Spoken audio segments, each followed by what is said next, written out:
In the color, football is the game. Muliwa na Dami Wize. Ndio kurasa ya kitabu chetu cha Chelsea, The Pride of London.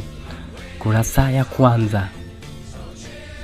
Chelsea ilianzishwa mwaka 1905, ambapo ni tofauti na vilabu vingine vilivyoanzishwa na vikundi vya wakulima na wafanyakazi.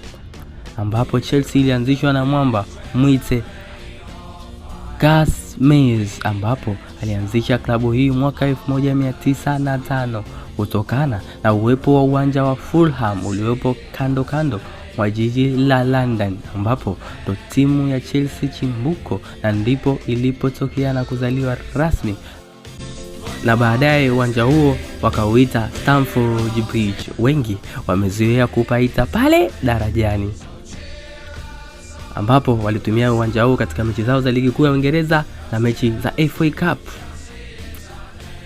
Stamford Bridge. Baadaye kidogo Chelsea wakamsajili mwamba mwite Teddy Drake, ambaye alikuwa ni meneja wa kwanza ambaye aliinua kikosi hichi cha The Blues mwaka 1902, ambaye alifanikiwa kuongeza idadi kubwa ya mashabiki, alimprove timu ya vijana na kufanya Chelsea kuwa bora na kuwekea signing za maana, ambapo Chelsea ikafanikiwa kuchukua ubingwa wa kwanza wa ligi kuu ya Uingereza mwaka 1915, wazungu wanaita 1955. Mwaka 1917 1917 wakashinda the England FA Cup, ambapo wakaendelea kuwabomunda vilabu mbalimbali kutoka nchini Uingereza.